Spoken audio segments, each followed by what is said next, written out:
Shannon, are Brady's father and trainer speaking for the quarterback or just for themselves? Now, let us think it for just a second.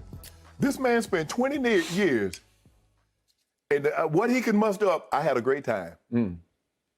Okay. He went on to say a few more things, but yeah. Skip, let me tell you how this thing is. I've been telling you, So 20 years is a long time. Go ahead. But again, what I tell you, Skip, No. I say when somebody close to somebody speaking, You did say that. they're saying what Tom can't say still. Because this is what Tom has shared with them.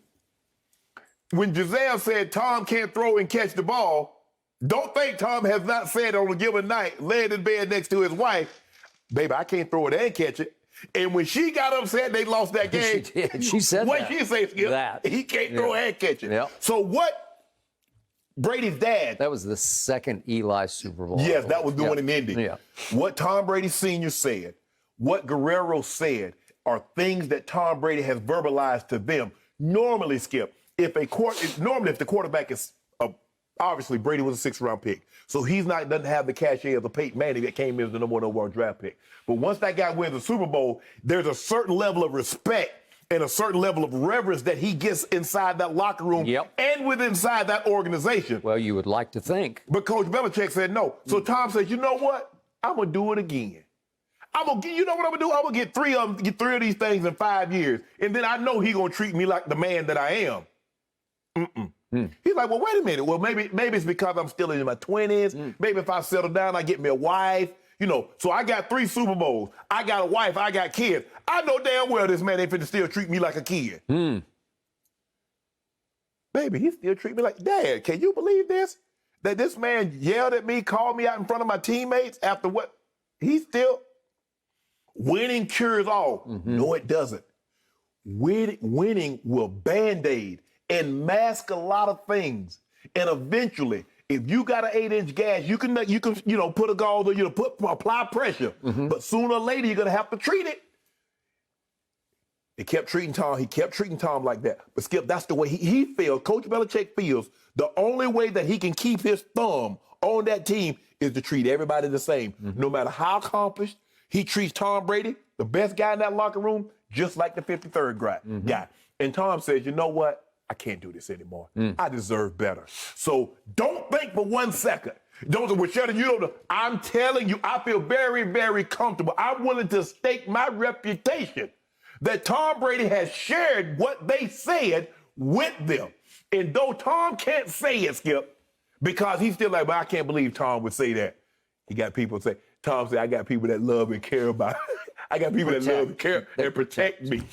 You're right, Tom. They doing the blocking for you. They your Anthony Munoz, Jonathan Ogden. They doing the blocking and you throwing the passes. And Skip, but here's the thing. Everybody say, Tom has changed since he got to to Tampa. No, he ain't. This has always been Tom. Coach Belichick made him suppress that. You remember that and I'm going to turn over to you, Skip. You remember that footage when they had Patrick Mahomes sandwiched in the Super Bowl and Tom tweeted out, that looked like it hurts. That's Tom Brady. That's always been Tom Brady. Now he's free to spread his wings and doesn't have to Tommy, why would you do that? You know, Coach Belichick going to browbeat him. Why you do that? That's not the way we do it. That's the Patriot way. Tom Brady said, no, they're my way. And my way, I like my way a little better. I'm free from you. Okay, hear everything you just said. Now I got a more timely question. Okay.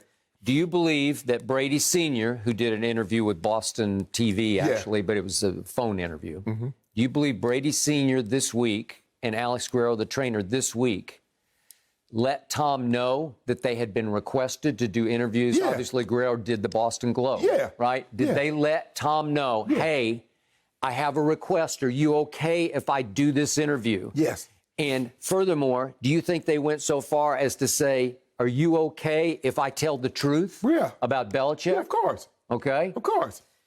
What's fascinating to me is it's not Patriot Week yet. It's the Rams at the Rams. This is what I believe is going to shape up and last as the game of the year in the NFC, right? It's Bucks, defending champs, at Rams, a team that you think can at least challenge them, if not beat them, and get to the Super Bowl, right? This is an all the marbles. Obviously, it's not do or die, but it's going to set the tone for the rest of the year. Right. And don't think Brady doesn't Right. get that. Right.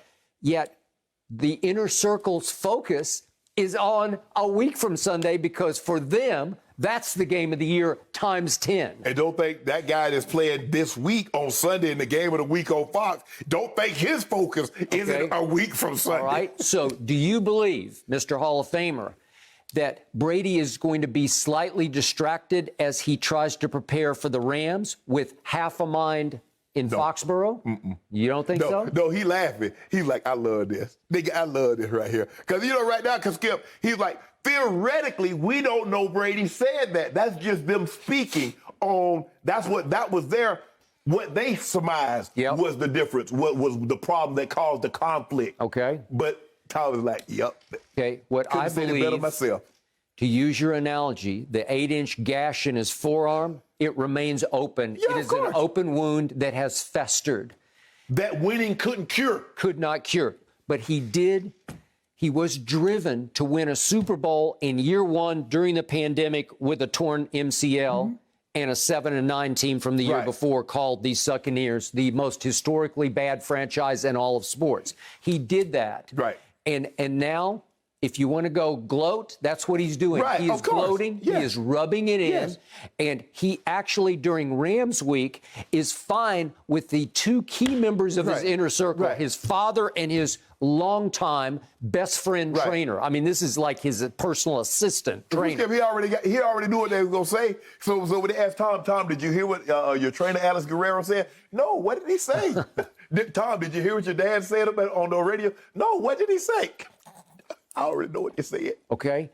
The shock is not what they said, but that they said it. Yes. Because neither of us are surprised at all at the issue at hand, which was he would not evolve because he wouldn't treat him any different way after 3 Super Bowls or 4 Super Bowls or 5. Right. It just kept getting worse. I believe that he treated him more harshly the greater he got. Right. And I believe if you put Tom Brady on a lie detector, that he would say now he got jealous of me because I was getting too much of his credit. I used to say all the time, man, I can't wait for Tom Brady to write this book. Because everything, this is so lovely. I mean, this thing is utopia over here. I said, I'm waiting for Tom Brady's book to come out. And then he going to really tell you how I feel, because he going to put on paper, we going to be able to see. Yeah, Coach Belichick did this, and he didn't treat me like this, and I felt I should have got that, and he did this. Everything that the dad and the trainer is saying, that's how Tom is verbalized that those 3 people know Tom better than anybody. His wife, his dad, and that trainer. Now, that trainer spent as much time as around Tom. Hell, he might have a guest house in the back quarter, Skip, because he's on call 24. Hey, man, my shoulder. Okay, I'm right over Tom. Oh, my ham, my hip. So he's on call. And Skip, when you lay on the massage table, Skip, you talking. Yeah, had a tough day this. Dad, what's going on? I used to talk to my brother. Just so if I would never say anything, because I know if I say it, they're going to like, man, that came. Shannon said it. We know how close him and his brother is. Or if my sister were to say something, they know where that came from. So we were very conscious of not to say anything because we know where it's coming from. So I've had several of Brady's friends over the last 6 or 8 years tell me that it ate at Tom, like he would grin and bear it, but that Bill wouldn't even play golf with him in the offseason. They got paired sort of without them knowing it at Pebble Beach one time. That's the only time they ever shared a round of golf together, and it was not by their choice. No, Skip, you know what, Skip? The thing is, for me, I don't give a damn about playing no golf with me, but treat me accordingly. Okay, well, but that was the first thing where he thought I'd earned the stature to at least share a round of golf, maybe somewhere up in New England during the summertime with him to get a little closer because now we're of equal stature because, hey, I've been Super Bowl MVP X number of times. Aren't we a dynasty? Well, Skip, you know how this works. Skip, you know when it's something like this here, as long as somebody got to get somebody, it can't be 50-50. Someone got to be 51-49 now. And Coach Belichick wanted to make it abundantly clear to Tom, this is me, bro. It ain't you. Okay. So now we get to film sessions and practices, even in the last couple of years that he played for the dynasty under Belichick in New England. Film studies. He would tear Tom apart in front of the whole gathered team. No quarterback, no John Elway, no Troy Aikman, no Dan Marino. They just wouldn't stand for it. No Joe Montana. They wouldn't sit still for it. To be in a darkened room with the film going, Tom, what were you thinking here? Right. I was actually thinking that I've won 5 Super Bowl MVPs, right? That's what he wanted to say. Right. And then during practice, I've been told regularly that Bill would stop practice as it was offensive day, and say, Tom, what the hell was that? Right. Well, you want to talk about getting shown up? Shannon Sharpe would not stand for that. Nah. Skip, and I've been in practice where, John might make a mistake or somebody run the wrong route, somebody drop a pass, and Mike was like, hey, run it over, start the drill over. But we're not going to do this. We're 7-play into a 10-play drill. And Mike would say, start it over, because that was some you-know-what. Okay, we started over. He didn't call anybody out. We know who dropped the pass. We knew who threw the interception. We knew who run the wrong route. He didn't say it. He didn't have to. No. We just do it over. But to call me out, to continuously call me out, chastise me. And to call him by his last name. Brady, what are you doing? Right? Yeah. Maybe I'm trying to win another Super Bowl for you. Yeah. I'm trying to make you look better, right? So, and the thing is, Skip, I've said this, you treat everybody fair, you don't treat everybody the same. And I think the thing is that Tom is smart enough to know that you don't abuse those privileges. I will give you certain perks that the other guys don't get. Yep. But don't become abusive of those privileges. Yep. Tom is not a guy that's going to abuse that. It's not like he going to all of a sudden start showing up late for practice, showing up late for work, arriving. No, he's not going to do that. So he's not going to abuse that late. The plane leaves at 3:30. Here comes Tom showing up at 3:45, knowing that the plane's going to wait on him. Nah, he's not going to do that. So you don't have to worry about giving somebody a perk that they're going to take advantage of. It made no sense to me. I understood, Skip, and I get it, Tom. Coach Belichick is trying to say, this is the way that I can keep everybody in line, because I got the head bull in line, and then everybody else is going to fall in line behind that. Because if I treat him like that, what the hell you think everybody expect to get treated like? If he treat Tom Brady, who's won 6 Super Bowls like that, man, you better believe everybody is marching at attention. And Coach Belichick coaches out of fear. It's not love. It's not, he'll pat you on the back, but it's hard for him to say, when they say, Tom played really well, everybody played real well. The defense did well, the coaches coached well. It's okay if Tom played well, if the running back played well. It's okay to single someone out. But Coach Belichick, that's not what he is, Skip. Okay, and not once did Tom Brady ever publicly rebel or mutiny on Bill Belichick, all the way to the Jacksonville AFC Championship game, when he plays the game with 12 stitches in the palm of his throwing hand. That wasn't open heart surgery. And remember, he had just thrown for 124 in the fourth quarter and brought them from 20-10 back to win the game. What was it, 24-20, I believe, and send them to yet another Super Bowl. And Bill's asked about it after the game and just dismisses it. Wasn't exactly open heart surgery. But Skip, wait a second. But I give them credit. They put on a brave face. Kyrie was talking about take the mask off. They kept a mask on for a very long time. When they would get together, I love Coach Belichick. I wouldn't be here without him. Tom is a hard worker. You remember, Skip, when they did the Century team? They sat together. And Skip, and it was just a love. I'm like, what the hell? Lo and behold, Tom gritting his teeth. He was. Don't worry about it, Skip. Coach Belichick gritting his teeth, too. Because he knows. See, Tom has the – all Tom wanted to do, he said, if I can just leave here and win 1 Super Bowl, I can show that I could have won without him. It went better than he thought. Because not only did he win 1, he won it in his first year.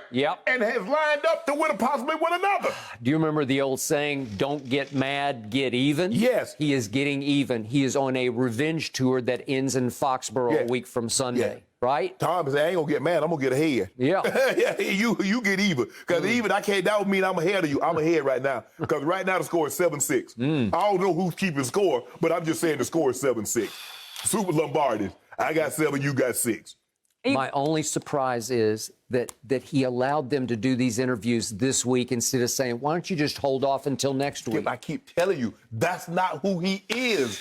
Now you get an opportunity to see he's free. Okay, got it. Sorry, Alex. No, you gotta love this drama build-up to next weekend's matchup in New England. I can't wait. I know you guys can't wait. It's gonna be Amazing. Thank you for watching. You can subscribe here to get the latest from the show, and be sure to check out more of the best clips from Undisputed, or go watch a few other segments from our other shows on FS1.